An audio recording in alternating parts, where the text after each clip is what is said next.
नमस्कार, मैं निशा ठाकुर और आप देख रहे हैं मेट्रो मुंबई। वक्त हो गया है टॉप 10 बुलेटिन का, तो आइए एक नजर डालते हैं मुंबई की 10 बड़ी खबरों पर। मुंबई में आज एक बार फिर से एक घिनौना अपराध जो है वो सामने आया है। अब इस अपराध से हालांकि ये बात भी सवाल उठने लगे हैं कि क्या अब लड़कियां बेटियां अपने घर तक में सुरक्षित नहीं है, क्या अपने भाई बाप से तक सुरक्षित नहीं है। 16 साल की नाबालिग लड़की से उसके भाई और बाप पिछले 6 महीने से रेप के घिनौने काम को अंजाम दे रहा था। अब घर पर भी सुरक्षित नहीं बेटियां। पिता और भाई ने नाबालिग के साथ की हैवानियत। पुलिस ने आरोपी पिता और भाई को किया गिरफ्तार। महाराष्ट्र के कल्याण में रिश्तों को शर्मसार कर देने वाली घटना सामने आई है, जहां 16 साल की लड़की के साथ खुद उसके पिता और भाई ने दुष्कर्म किया। ये घटना कल्याण कुलसेवाड़ी थाना क्षेत्र की है। शिकायत के बाद पुलिस ने आरोपी बाप बेटे के खिलाफ पॉक्सो एक्ट के तहत मामला दर्ज कर लिया। पीड़िता के मां और पड़ोसियों के मुताबिक 16 वर्ष लड़की का उसके पिता और भाई ने कथित तौर पर यौन शोषण किया। कुलसेवाड़ी थाने में लोगों के सहयोग से मामला दर्ज कराया गया। पिछले 5 से 6 महीने से पीड़िता के पिता और भाई लड़की को प्रताड़ित कर रहे हैं। लड़की ने मारपीट के बाद उसके साथ हुई घटना के बारे में खुद पुलिस को बताया। वहीं पुलिस ने भी केस दर्ज कर आरोपियों को तुरंत गिरफ्तार कर लिया। पीड़िता कुलसेवाड़ी थाना क्षेत्र में अपने पिता और भाई के साथ अकेली रहती थी। उसकी मां और बहन यूपी के एक गांव में रहा करती थी। पीड़िता के घर कुछ लड़के आए थे, उनके लिए चाय बनाई तो पिता अपनी बेटी से नाराज हो गए। आरोप है कि इस बात से नाराज होकर पिता ने उसके साथ दुष्कर्म किया और साथ ही मारपीट भी की। लड़की ने घटना की जानकारी आस पड़ोस के लोगों को दी थी। इसके बाद आस पड़ोस के लोगों ने लड़की को कुलसेवाड़ी थाने में पहुंचाया, जहां लड़की ने पुलिस के सामने सारी घटना की जानकारी दी। कुलसेवाड़ी पुलिस ने शिकायत के बाद शनिवार को पिता और भाई पर पॉक्सो एक्ट, छेड़छाड़ और दुष्कर्म का मामला दर्ज कर आरोपियों को गिरफ्तार कर लिया। मेट्रो मुंबई के लिए तृप्ति सिंह की रिपोर्ट। तो वहीं कहां जा रहा है मुंबई का भविष्य, इस घटना से ये सवाल उठता है। एक लुटेरे को गिरफ्तार किया गया है। हालांकि एक लुटेरे को पूरे गिरोह को गिरफ्तार किया गया है, जिसमें से एक चोर की उम्र 18 साल से भी कम है, यानी कि वो नाबालिग है। कल्याण जीआरपी पुलिस ने मेल एक्सप्रेस में लूटपाट करने वाले 5 लोगों के गिरोह को गिरफ्तार किया है। मेल में यात्रियों को लूटते हुए कुछ यात्री ने 100 नंबर पर फोन कर पुलिस को इस मामले की जानकारी दी। कंट्रोल रूम से वेलफेयर जीआरपी व आरपीएफ को सूचना दी गई। ट्रेन में ड्यूटी पर तैनात आरपीएफ के जवानों ने फौरन इन 5 आरोपियों को पकड़ लिया, फिर उन्हें कल्याण जीआरपी को सौंप दिया गया। चौंकाने वाली बात यह है कि 5 आरोपियों में से एक 14 साल का एक लड़का भी है। अदालत ने 4 आरोपियों को 5 दिन की पुलिस हिरासत में भेज दिया है। दरअसल वसी की रहने वाली जया पीसे अपनी बेटी के साथ काकीनाडा भावनगर एक्सप्रेस में यात्रा कर रही थी। 27 जनवरी को जैसे ही ट्रेन कज्जत स्टेशन के पास पहुंची, बोगी में सवार कुछ यात्री चिल्लाने लगे। यात्रियों की आवाज सुनकर जया अपना बैग लेकर अपनी जगह पर बैठ गई। इस बीच 4 से 5 लोग जया के पास पहुंचे, सामान से भरा बैग उनसे छीनने का प्रयास किया। हालांकि जया ने उनका विरोध किया। उनमें से एक ने चाकू दिखाकर जया का बैग छीन लिया। इस दौरान एक सतर्क नागरिक के 100 नंबर पे कॉल करने की वजह से कंट्रोल रूम से वेलफेयर जीआरपी व आरपीएफ को सूचना दी गई। ट्रेन में ड्यूटी पर तैनात आरपीएफ के जवानों ने फौरन 5 आरोपियों को पकड़ लिया और उन्हें कल्याण जीआरपी को सौंप दिया गया। पुलिस के मुताबिक आरोपियों का नाम तबरेज शेख, दानिश खान, अजय दाबड़ी, निजान शेख और एक 14 साल का लड़का है। चारों आरोपियों को कल्याण रेलवे कोर्ट में पेश करने के दौरान 5 दिन की पुलिस हिरासत में भेज दिया गया है। वहीं पुलिस इस बात की जांच कर रही है कि आरोपियों ने पहले इस तरह से कितने गुनाहों को अंजाम दिया है। News desk, metro Mumbai. Mira Bhayandar के रहवासी एमबीएमसी से नाराज है। नाराज इसीलिए है क्योंकि एक रहवासी इलाके में जो है वो कचरे का डंपिंग ग्राउंड बनाया जा रहा है, जिसका लगातार विरोध किया जा रहा है। मीरा भाईंदर महानगर पालिका को इन दिनों आम जनता का कड़ा विरोध झेलना पड़ रहा है और इसका कारण है मीरा भाईंदर महानगर पालिका का एक फैसला। दरअसल मेकिंग द डिफरेंस एनजीओ शहर में स्वच्छता अभियान को लेकर एक प्रोजेक्ट की शुरुआत करने जा रही है और इसके लिए एक मटेरियल रिकवरी फैसिलिटी सेंटर बनाया जाना है। इस एमआरएफ सेंटर में रोजाना शहर का सूखा कचरा लाकर इकट्ठा किया जाएगा, यानी कि डंप किया जाएगा और फिर इसे रिसाइकलिंग के लिए अलग अलग फैक्ट्रियों में भेजा जाएगा। मीरा भाईंदर महानगर पालिका ने इंद्रलोक परिसर में प्रमोद महाजन सभागृह के पास मौजूद मैदान में मेकिंग द डिफरेंस एनजीओ द्वारा बनाए जाने वाले एमआरएफ सेंटर के लिए प्रस्ताव पारित कर दिया है, जिसका स्थानीय रहवासी कड़ा विरोध कर रहे हैं। लोगों का कहना है कि इससे आसपास की इमारतों में रहने वाले नागरिकों को कई तरह की समस्याओं का सामना करना पड़ेगा। स्थानीय निवासियों का कहना है कि यहाँ डंपिंग ग्राउंड बनाए जाने से जो कचरा इकट्ठा होगा उससे आसपास में बदबू फैलेगी, कई तरह की बीमारियां हो सकती है और सबसे अहम आसपास के वातावरण पर अधिक प्रभाव पड़ेगा। आपको बता दें कि आसपास के करीब 50 से 60 इमारतों में रहने वाले लोगों ने बीएमसी को पत्र लिखकर इस मैदान में डंपिंग ग्राउंड न बनाने की मांग की है। स्थानीय रहवासियों ने बीएमसी को चेतावनी देते हुए कहा कि यदि यहाँ पर डंपिंग ग्राउंड बनाया गया तो वे उग्र आंदोलन करेंगे। लोगों ने एमबीएमसी को यहाँ एक सरकारी स्कूल बनाने की मांग की है ताकि आसपास के गरीबों के बच्चों को अच्छी शिक्षा मिल सके। शुभम मिश्रा के साथ निशा ठाकुर, मेट्रो मुंबई। वहीं पालघर के रिक्शे वाले ने तो कमाल कर दिया है, जिसकी चर्चा अब मुंबई से लेकर दिल्ली तक हो रही है। जी हां, पढ़ाई के तनाव के कारण एक बच्ची दिल्ली से अपने घर से भागकर मुंबई आई थी, जिसे इस रिक्शे वाले ने वापस अपने माता पिता से मिलवाया है। महाराष्ट्र में पढ़ाई को लेकर माता पिता द्वारा दबाव बनाने के कारण अपना घर छोड़ने वाली 14 वर्षीय एक किशोरी महाराष्ट्र में एक ऑटो रिक्शा चालक ड्राइवर की मदद से दोबारा अपने परिवार से मिल पाई है। एक पुलिस अधिकारी ने रविवार को ये जानकारी दी है। मानिकपुर थाने के वरिष्ठ निरीक्षक के मुताबिक शनिवार सुबह ऑटो रिक्शा चालक राजू करवड़े यहाँ वसई स्टेशन के बाहर यात्रियों का इंतजार कर रहा था। तभी एक लड़की उसके पास पहुंची और पूछा कि क्या उसे इलाके में रहने के लिए कमरा मिल सकता है। पुलिस अधिकारी ने बताया कि संदेह होने पर चालक ने किशोरी का पहचान पत्र देखा और उसके बारे में पूछताछ की। किशोरी ने ऑटो रिक्शा चालक को बताया कि वो नई दिल्ली की रहने वाली है और यहाँ अकेले आई है। ऑटो रिक्शा चालक ने तुरंत यातायात पुलिस के एक अधिकारी को इसकी सूचना दी और फिर लड़की को मानिकपुर पुलिस थाने लाया गया। किशोरी ने पुलिस को बताया कि वो नई दिल्ली के पुष्प विहार की रहने वाली है और शुक्रवार को घर से भागी थी क्योंकि उसकी मां उस पर पढ़ाई पर ध्यान देने का दबाव बना रही थी। पालघर पुलिस ने दिल्ली के साकेत थाने से संपर्क किया, जहां लड़की के माता पिता ने पहले ही अपहरण के आरोप में मामला दर्ज कराया था। इस तरह वसई के ऑटो रिक्शा वाले ने कमाल कर दिया। Bureau report, metro Mumbai. कुछ दिन पहले मुंबई पुलिस द्वारा पशु पक्षियों के लिए एम्बुलेंस स्टार्ट किया गया था और अब इस एम्बुलेंस सेवा में बाइक को भी जोड़ दिया गया है। यानी अब स्ट्रे डॉग्स के लिए, सड़क पर चलते जानवरों के लिए अब बाइक एम्बुलेंस सेवा शुरू की गई है। मुंबई की सड़कों पर अब दौड़ेगी बाइक एम्बुलेंस। सड़कों के कुत्ते बिल्लियों के लिए एम्बुलेंस के बाद शुरू की गई बाइक एम्बुलेंस सेवा। अब घायल कुत्ते बिल्लियों को तुरंत मिलेगा इलाज।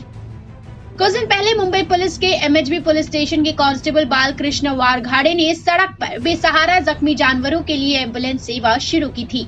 वहीं इससे प्रेरित होकर पाल संस्था द्वारा सड़क किनारे घायल कुत्ते और बिल्लियों की मदद के लिए बाइक एम्बुलेंस सेवा शुरू की गई है। बाइक एम्बुलेंस सेवा शुरू करने का मकसद सड़क किनारे लावारिस कुत्ते बिल्लियों को जगह पर मेडिकल मदद पहुँचाना है। वहीं इस बाइक एम्बुलेंस सेवा का भी शुभारंभ सीनियर अधिकारी सुधीर कुडालकर द्वारा किया गया। इस बाइक एम्बुलेंस सेवा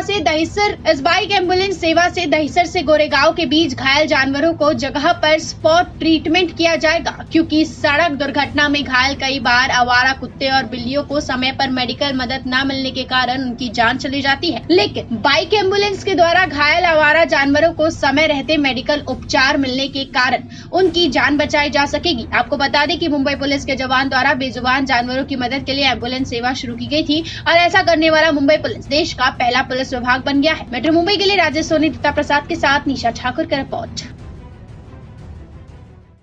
तो मुंबई और महाराष्ट्र में लगातार कोरोना का तीसरी लहर जो है वो खत्म होते हुए नजर आ रही है। आइए एक नजर डालते हैं मुंबई और महाराष्ट्र के आज के कोरोना के आंकड़ों।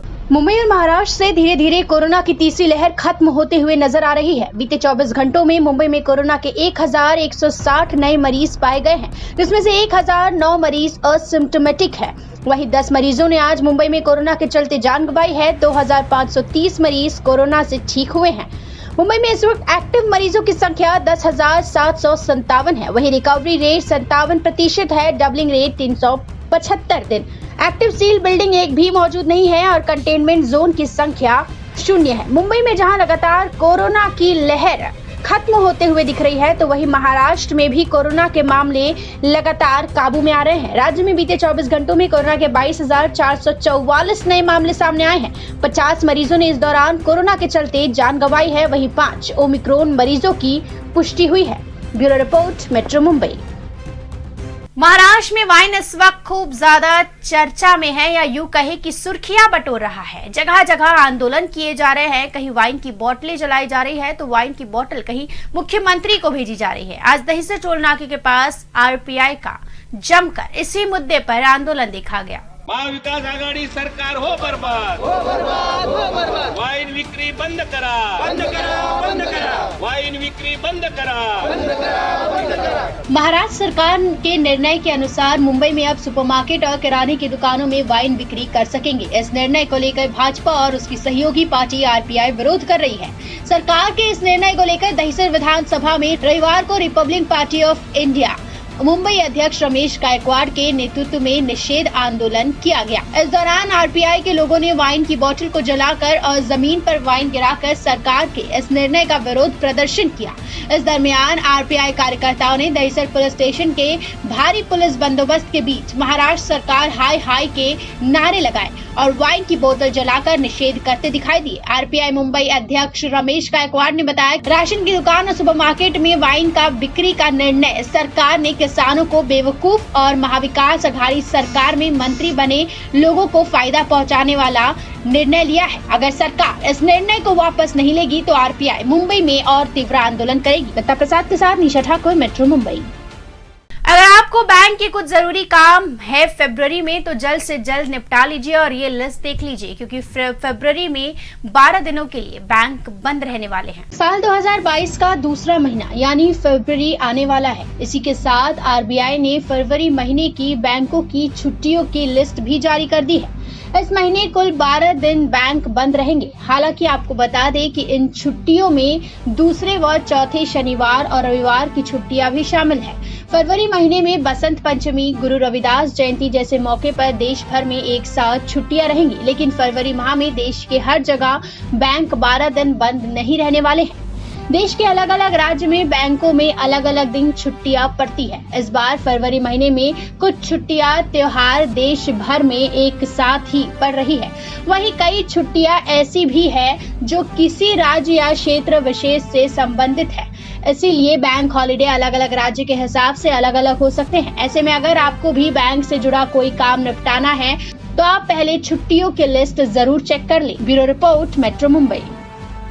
मशहूर गायिका लता मंगेशकर पिछले काफी समय से कोरोना से जूझ रही थी। हालांकि आज वो कोरोना मुक्त हो गई और निमोनिया से भी वो मुक्त हो गई है, लेकिन फिलहाल उनका इलाज अस्पताल में जारी है।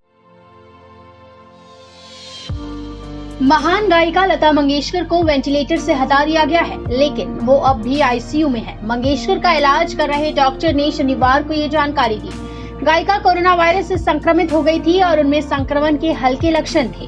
उन्हें 8 जनवरी को दक्षिण मुंबई के ब्रज कैंडी अस्पताल की गहन चिकित्सक इकाई में यानी आईसीयू में भर्ती कराया गया था, जहां उनका इलाज डॉक्टर प्रतीत समदानी और डॉक्टरों की टीम कर रही है।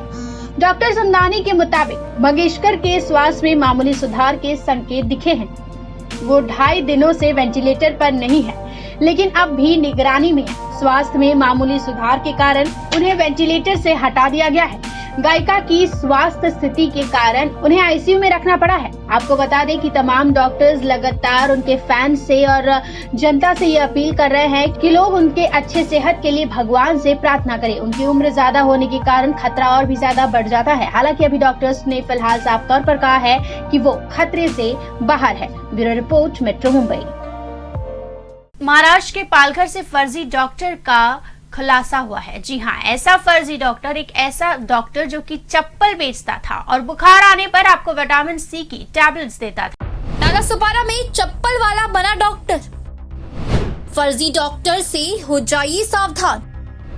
फर्जी डॉक्टर महिलाओं से करता है अभद्र व्यवहार। नालासोपारा में चौंकाने वाली घटनाएं अक्सर ही सामने आती रहती है। वहीं आज जो मामला सामने आया है उसे सुनकर आपके पैरों तले जमीन खिसक जाएगी। नालासोपारा में एक चप्पल वाला अपनी जगह बदल कर डॉक्टर बन लोगों का इलाज करता है। ऐसे माहौल में कुछ ऐसे भी लोग हैं जो मरीजों से इसका आर्थिक लाभ उठा रहे हैं। इस दौरान महाराष्ट्र के पालघर जिले से नालासोपारा में हमने जांच पड़ताल की तो एक फर्जी डॉक्टर को पूछताछ में उसने बताया कि वो 10वीं पास भी नहीं है। फिल्मों में आने वाले टीवी चैनलों पर मुन्ना भाई MBBS देखकर वो प्रेरित हुआ। इसके बाद वो डॉक्टर बन गया। सूत्रों की माने तो ये फर्जी डॉक्टर हर 6 महीने में अपनी जगह बदलता है। 6 महीने पहले वो नालासोपारा पूर्व संतोष भवन क्षेत्र के वलईपाड़ा में घनी आबादी वाले शहर में एक दुकान भाड़े पर लेकर वहां पर लोगों का इलाज किया करता था। हालांकि इससे जब हमने इसके बारे में पूछा तो उसने इन सभी बातों को टाल दिया और कहा कि यहाँ जो डॉक्टर रहते हैं